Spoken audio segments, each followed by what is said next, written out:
రాశి. ఈ రాశి వారికి ఆదాయం వ్యయం సమానంగా ఉన్నాయి. ఆదాయం 5, వ్యయం 5. ఇలా సమానంగా ఉన్నప్పుడు శ్రమ, కాలము, ధనం వ్యర్థం కాకుండా ఉండడానికి, సద్వినియోగం కావడానికి సుమంతో సుమంతో శ్రీ కార్తవీర్యార్జునాయ నమః అనే మంత్రం బాగా ఉపకరిస్తుంది. గౌరవం 3, అవమానం 6. ఇలా గౌరవం తక్కువగా ఉన్నప్పుడు మనం ముఖ్యమైనటువంటి ఆచరణ ఒకటి చేయాలి. మనకు ఎవరైతే ఆత్మీయులుగా ఉంటారో, ఎవరైతే శత్రువులుగా ఉంటారో వారి ఇరువురిని కూడా అమ్మవారిలో ప్రవేశపెట్టి అమ్మవారిని మనసులో భావన చేస్తూ జననీ కనకవృష్టిని దక్షిణాం తీర్పయామి అనే మంత్రంతో అమ్మవారిపై బంగారు వర్షాన్ని కురిపిస్తున్నట్టుగా భావన చేయాలి. ఆ భావన చేసేటప్పుడు ఇంకొక కార్యక్రమాన్ని కూడా చేపట్టినట్లయితే ఇంకా ఉత్తమ ఫలితం సిద్ధిస్తుంది. విశ్వం మొత్తము ఏ ఆకారంలో ఉంది అంటే సుమారుగా శివలింగాకారంలో ఉంది. దాన్ని ఫోటో తీశారు అంతరిక్ష పరిశోధకులు. ఆ శివలింగాకారంలో ఉండేటువంటి విశ్వం అంతా ఒక్కసారి భావన చేసి ఆ విశ్వంలో అమ్మవారు ఉన్నట్లుగా భావన చేస్తూ ఆ విశ్వమంతా కూడా బంగారు మయమైపోయినట్లుగా, బంగారు వర్షంతో నిండిపోయినట్లుగా భావన చేస్తే అది ఆర్థికపరమైనటువంటి ప్రయోజనాన్ని కలుగజేస్తుంది. మనకు లోటు లేకుండా నివారిస్తుంది. అవసరానికి డబ్బు సమకూరుస్తుంది. ఈ మిథున రాశి వారికి గురుని యొక్క సంచారం సెప్టెంబర్ 12వ తారీఖు వరకు చతుర్థంలోనూ తర్వాత పంచమంలోనూ ఉంటుంది. చతుర్థ స్థానంలో ఉన్నటువంటి సమయంలో విద్యార్థులు నూతనమైన విషయాలన్నింటినో స్వీకరించడానికి అనువుగా ఉంటుంది. ఆ సమయంలో వారు ఇంకా సత్ఫలితాలను సాధించడం కోసం శ్రీ దత్త శరణం మమ అనే మంత్రాన్ని, అలాగే శ్రీ హయగ్రీవాయ నమః అనే మంత్రాన్ని జపించడం మంచిది. ముఖ్యంగా ఉద్యోగ స్థానంలో గౌరవాన్ని పెంపొందించుకునేటువంటి అవకాశం ఉన్న సమయం. ఈ సమయంలోనే కనుక మీరు శ్రీ రాజమాతంగే నమః అనే మంత్రాన్ని కూడా జపించినట్లయితే ఉద్యోగ స్థానంలో పై అధికారుల ఆదరం ఇంకా పెరిగి అది ఫలిత రూపంలో కూడా రూపొందేలాగా ఉద్యోగంలో అభివృద్ధికి అవకాశాలు ఉన్నాయి. ప్రమోషన్లు మొదలైనటువంటి వాటికి, బాధ్యతలు పెరగడానికి, ఆర్థికమైన ప్రయోజనాలు పెరగడానికి కూడా అవకాశాలు ఉన్నాయి.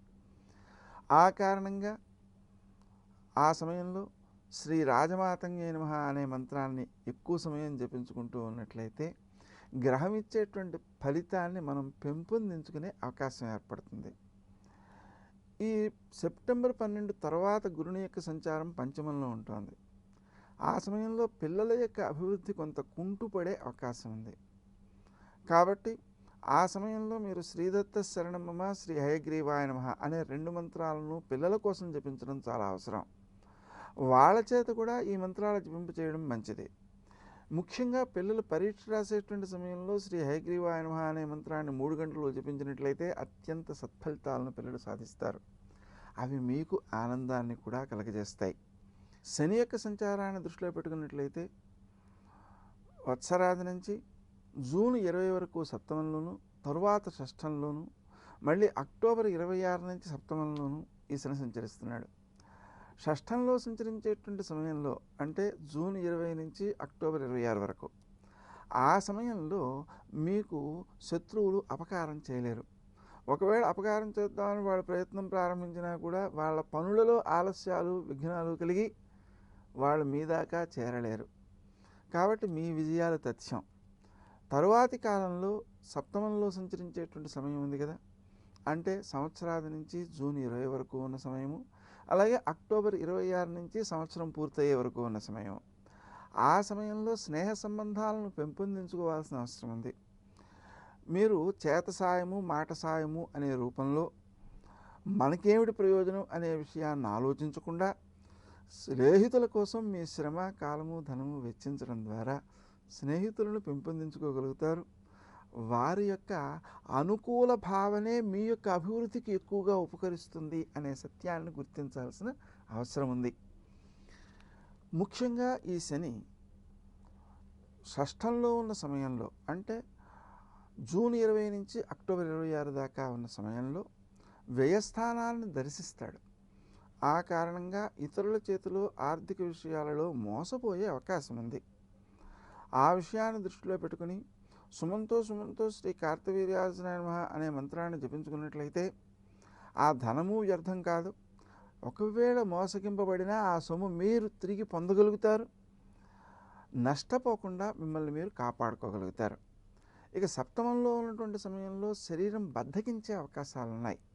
అంటే సంవత్సరాది నుంచి జూన్ 20 వరకు మరియు అక్టోబర్ 26 నుంచి సంవత్సరాంతం వరకు ఈ సమయాల్లో బద్ధకించడం ద్వారా కొన్ని నష్టాలను పొందే అవకాశం ఉంది. అందుకని ఆ బద్ధకాన్ని విడనాడడం కోసం వ్యాయామము, ప్రాణాయామము అనేవి చాలా ముఖ్య పాత్ర వహిస్తాయి. అంతకు మించి మీరు చేసేటువంటి పనులలో పెద్దలకి సేవ చేసినట్లయితే శనిగ్రహ అనుగ్రహం బాగా కలుగుతుంది.